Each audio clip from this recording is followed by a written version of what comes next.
नमस्कार दोस्तों। आज हम राजस्थान जीके के टॉप 25 प्रश्नों का अध्ययन करेंगे जो रीट मेंस या third grade teacher, Rajasthan set और राजस्थान हाईकोर्ट एलडीसी के लिए महत्वपूर्ण होंगे। इन प्रश्नों में अगर आप 25 में से 21 प्रश्न सही करते हो तो आपका सिलेक्शन है वो सुनिश्चित होने की संभावना रहेगी। ये टॉप 25 प्रश्न है वो आपकी तैयारी में 4 चांद लगा देंगे। अगर अभी तक आपने चैनल को सब्सक्राइब नहीं किया है तो हमारे चैनल को सब्सक्राइब कर लीजिए और वीडियो को ज़्यादा से ज़्यादा लाइक और शेयर भी कीजिए। आइए, पहला प्रश्न है वो आपकी स्क्रीन पर है, वो इस प्रकार से है। निम्नलिखित सूची 1 का सूची 2 से मिलान कीजिए। सूची 1 में प्राचीन नाम है, सूची 2 में वर्तमान नाम में है। सालवे प्रदेश है उपकेशपट्टन, तीसरा है बटनेर, चौथा है छतरपुर। तो इनका सही मिलान करना है हमें, वो किस प्रकार से होगा वो आपको बताना है। तो इसका सही जवाब है वो आपको जल्दी से कमेंट करके बताना है। तो इसका सही जवाब है वो होगा सालवा प्रदेश है वो अलवर का क्षेत्र है। उपकेशपट्टन वो ओसिया है। बटनेर हनुमानगढ़ है। छतरपुर नागौर को कहते हैं। तो इसका सही जवाब होगा 1 2 3 4। तो इसका ऑप्शन है वो पहला हो जाएगा। तो इसका सही जवाब है वो ऑप्शन नंबर 1 होगा। अब है अगला प्रश्न। निम्नलिखित में से कौन से सही सुमेलित है? जो 4 ऑप्शन दिए गए हैं उनमें जो सही सुमेलित है उसको बताना है। इसमें से 3 गलत है और 1 सही है। घग्गर का मैदान शुरू था हनुमानगढ़ जिला, ये गलत है। शेखावटी प्रदेश है आंतरिक अफवाह क्षेत्र, ये सही है। उदयपुर बेसिन, ये गलत है। बोराट का पठार, ये गलत है। तो इसका सही उत्तर है वो है ऑप्शन नंबर बी। अब है अगला प्रश्न आपकी स्क्रीन पर। कोपेन के वर्गीकरण के अनुसार गंगानगर, हनुमानगढ़ और बीकानेर में किस प्रकार की जलवायु मिलती है? BWHW, दूसरा है BSHW, तीसरा है CWG, चौथा है AW। तो इसका सही जवाब है वो है ऑप्शन नंबर ए। इसका सही उत्तर है BWHW। अगला प्रश्न है वो है इस प्रकार से। निम्न राजस्थान में मालपुरा करौली का मैदान किस नदी का बेसिन भाग है? राजस्थान में जो मालपुरा करौली का मैदान है वो किस नदी का बेसिन भाग है? तो इसका सही जवाब है वो है ऑप्शन नंबर 3, सी इसका सही उत्तर है। बेसिन बनास बेसिन का भाग है मालपुरा करौली का मैदान। अब है अगला प्रश्न आपकी स्क्रीन पर। इस वृक्ष का नाम वैज्ञानिक नाम प्रोसोपिस सिनोरिया है। तो इसका सही जवाब है वो है खेजड़ी। ए नंबर ऑप्शन इसका सही उत्तर है। अब है अगला प्रश्न आपकी स्क्रीन पर। हरे कबूतर राजस्थान की किस अभयारण्य में पाए जाते हैं? हरे कबूतर हैं राजस्थान के किस अभयारण्य में पाए जाते हैं वो आपको बताना है। तो इसका सही जवाब है वो है सरिस्का अलवर में पाए जाते हैं। जो ऑप्शन नंबर बी है वो इसका सही है। अब है अगला प्रश्न आपकी स्क्रीन पर। राज्य में लोएस मिट्टी के जमाव पाए जाते हैं। राज्य में लोएस मिट्टी है उसकी जमाव कहाँ पे पाई जाती है या लोएस मिट्टी कहाँ पर पाई जाती है? तो इसका सही जवाब होगा वो होगा क्या, वो बताना है। मुख्यतः स्वयं माधोपुर झुंझुनू जिलों में, अजमेर व टोंक में, अलवर व भरतपुर में, कहीं भी नहीं। तो इसका सही जवाब है वो है ऑप्शन नंबर ए। इसका सही उत्तर होगा। अगला प्रश्न है आपकी स्क्रीन पर। सूची 1 को सूची 2 से मिलान करना है, जिनमें सूची 1 में सस्य और सूची 2 में किस्में दी गई है। तो सूची 1 में जो अनाज है उसकी किस्में हैं वो कौन सी है वो आपको बताना है। जल्दी से कमेंट करके बताना है। और अभी तक आपने चैनल को सब्सक्राइब नहीं किया है तो चैनल को सब्सक्राइब कर लीजिए और वीडियो को ज़्यादा से ज़्यादा लाइक कीजिए। तो इसका सही जवाब है वो क्या होगा? मक्का। मक्का की जो किस्म है वो कौन सी होगी? चावल की कौन सी होगी, सरसों की कौन सी होगी और चना की कौन सी होगी? तो मक्का है वो है माही धोल, चावल है वो है डागर, सरसों है वरदान, चना है दाहोद दोहद येलो। तो इसका सही जवाब है वो है ऑप्शन नंबर बी। अब है अगला प्रश्न आपकी स्क्रीन पर। निम्न को सम्मिलित कीजिए। जिला है और आगे आपको लिंगानुपात दिए गए हैं, इनका मिलान करना है। तो डूंगरपुर जिले का लिंगानुपात है वो है 994। तो डूंगरपुर जिले का है जो लिंगानुपात वो 994। राजसमंद का है वो है 990। पाली का है 987। प्रतापगढ़ का है 983। तो 3 2 4 1 इसका सही जवाब होगा ऑप्शन नंबर ए। अगला प्रश्न है आपकी स्क्रीन पर। मृग संरक्षण के लिए कौन सी जाति प्रसिद्ध है? वन्य जीव और वृक्षों के लिए जो जाति प्रसिद्ध है, उनके संरक्षण के लिए जो जाति प्रसिद्ध है वो है विश्नोई जाति। और इसका सही ऑप्शन है वो है ऑप्शन नंबर ए जो राइट है। अगला प्रश्न है।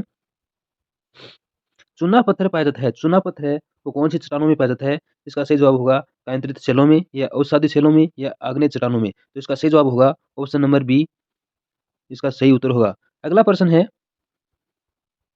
राज्य में किस स्रोत से सर्वाधिक ऊर्जा प्राप्त होती है? तो राज्य में जो वो कौन सा स्रोत है जिससे सर्वाधिक ऊर्जा प्राप्त होती है? जल विद्युत, ताप विद्युत, आणविक विद्युत, सौर ऊर्जा। तो इसका सही जवाब है वो है ऑप्शन नंबर बी, ताप विद्युत से सर्वाधिक ऊर्जा प्राप्त होती है राजस्थान में। अगला प्रश्न है, सांस्कृतिक धरोहर सेवा वाहिनी योजना प्रारंभ करने वाला राजस्थान देश का कौन सा राज्य है? सांस्कृतिक धरोहर सेवा वाहिनी योजना प्रारंभ करने वाला राजस्थान है वो देश का प्रथम राज्य है, जो ऑप्शन नंबर 1 है वो इसका सही उत्तर है। अगला प्रश्न है, राजस्थान स्टेट हाईवेज अथॉरिटी का गठन कब किया गया? राजस्थान स्टेट हाईवेज अथॉरिटी है उसका गठन है वो कब किया गया था? 8 मई 2015 को, 2 जून 2015 को, 6 अक्टूबर 2013, 10 नवंबर 2015। तो इसका सही जवाब है वो है ऑप्शन नंबर बी, 2 जून 2015 को इसका गठन किया गया था। अगला प्रश्न, निम्नलिखित सूची 1 का सूची 2 से मिलान करना है। सूची 1 में स्थल दिए गए हैं, सूची 2 में उत्खननकर्ता जिन्होंने उनका उत्खनन किया था वो है। तो इसका सही जवाब है वो क्या होगा वो बताना है। तो मिलान है नगरी, नगरी का मिलान है वो होगा डॉक्टर D.R. भंडारकर। जोधपुर का मिलान है वो था श्री R सिग्रवाल। टोंक का दयाराम साहनी। रंग महल डॉक्टर नारिड। तो इसका सही जवाब है वो 4 3 2 1। तो ऑप्शन नंबर ए है वो सही हो जाएगा। अब है अगला प्रश्न आपका, बीका मारवाड़ के किस शासक का पुत्र था? तो बीका मारवाड़ है वो राव जोधा का पुत्र था, जिसका उत्तर है वो है ए। अगला प्रश्न है आपकी स्क्रीन पर, निम्न में से कौन सा दुर्ग राजपूत मुगल शैली का सुंदर उदाहरण है? राजपूत मुगल शैली का जो सुंदर उदाहरण है वो कौन सा दुर्ग है? तो वो दुर्ग है नागौर दुर्ग, जिसका ऑप्शन है वो है ए सही उत्तर। अगला प्रश्न है, निम्नलिखित में से कौन सा कथन असत्य है? तो इसका जवाब है वो क्या होगा सही? गिदड़ नृत्य शेखावाटी क्षेत्र से संबंधित है, तो यह सही है। कच्ची घोड़ी में नकली घोड़ों का प्रयोग, कच्ची घोड़ी, यहाँ पे कच्ची घोड़ी नहीं है, यहाँ पे कच्ची घोड़ी है। कच्ची घोड़ी में नक, घोड़ी में नकली घोड़ों का प्रयोग किया जाता है, सही है। राई और बुढ़िया कालबेलिया नृत्य के मुख्य पात्र है, ये गौरी नृत्य में होते हैं। तेरी ताली नृत्य कामर जाति की महिलाओं द्वारा किया जाता है, हाँ ये सही है। तो इसका सही जवाब है वो ऑप्शन नंबर 3 है, वो असत्य है। इसका सही उत्तर है वो है ऑप्शन नंबर 3।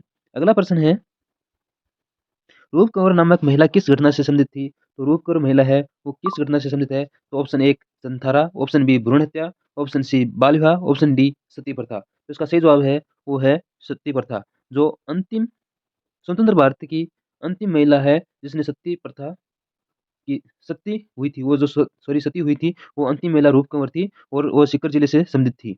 अगला प्रश्न है, भूरिया बाबा आराध्य देवता है, तो इसका सही जवाब क्या होगा? गोडवाड़ की मीणाओं के, देवड़ा राजपूतों के, अजमेर के चौहानों के, उदयपुर की सिसोदिया के। तो इसका सही जवाब है वो है ऑप्शन नंबर 1, गोडवाड़ की मीणाओं के सही जवाब होगा इसका। भूरिया बाबा है वो आराध्य देवता है गोडवाड़ के मीणाओं के। अगला प्रश्न है, सूची 1 का सूची 2 से मिलान करना है। सूची 1 में कुछ ऐतिहासिक धरोहरों के नाम है और आगे सूची 2 में जिलों के नाम है, तो उनका मिलान करना है। तो सूची 1 में है तालाब शाही, तालाब शाही है वो डूंगरपुर में स्थित है।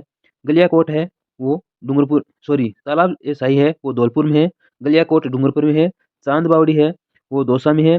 चित्र महल है वो है बूंदी में। तो इसका सही जवाब होगा 4 3 2 1, ऑप्शन नंबर ए इसका सही उत्तर होगा। अगला प्रश्न है, वह व्यक्ति जिसके परिवार के सभी सदस्यों ने राजस्थान के स्वतंत्रता आंदोलन हेतु अपने जीवन को न्यौछावर कर दिया था, तो वह व्यक्ति कौन सा है जिसके परिवार के सभी सदस्यों ने राजस्थान के स्वतंत्रता आंदोलन हेतु अपने जीवन को न्यौछावर कर दिया था? जमनालाल बजाज, केसरी सिंह भारत, अर्जुन लाल सेठी, विजय सिंह पथिक। तो इसका सही जवाब है वो है option number B, Kesari Singh Bharat है उनके परिवार ने राजस्थान के स्वतंत्रता आंदोलन में अपना जीवन न्यौछावर किया था। अगला प्रश्न है, किस चित्रकला शैली का जन्म जयपुर एवं मुगल शैली के मिश्रण से हुआ था? तो इसका सही जवाब है वो क्या होगा? कोटा शैली, अलवर शैली, आमेर शैली, कोई नहीं। तो इसका सही जवाब है अलवर शैली, ऑप्शन नंबर बी। अगला प्रश्न है, उपरमाल पंच बोर्ड का गठन किया गया था, तो इसका जो किसान पंचायत है उसका गठन है वो कब किया गया था? हरियाली अमावस्या 1917, हरियाली अमावस्या 1914, हरियाली अमावस्या 1916, हरियाली अमावस्या 1911। इसका गठन है वो कब किया गया था? इसका गठन है वो किया गया था हरियाली अमावस्या 1917। Option number A. इसको अध्यक्ष किसे बनाया गया था? वो आपको ऑप्शन में कमेंट करके बताना है। अगला प्रश्न है, मत्स्य संघ का उद्घाटन है वो कब हुआ था? तो ऑप्शन ए 12 अक्टूबर 1947, बी 14 दिसंबर 1947, सी 17 मार्च 1948, डी 27 दिसंबर 1948। इसका सही जवाब है वो है 17 मार्च 1948। ऑप्शन नंबर सी इसका सही उत्तर है। अगर आपको ये 25% सब अगर आपको ये 25% बढ़िया लगे हैं और आपको ऐसा लगा है कि हाँ ये टॉप प्रश्न हैं, तो इन प्रश्नों को सीरीज आगे नेक्स्ट करने के लिए कमेंट में लिखिए और ज़्यादा से ज़्यादा अपने दोस्तों में शेयर कीजिए और वीडियो को लाइक और सब्सक्राइब कीजिए चैनल को। धन्यवाद।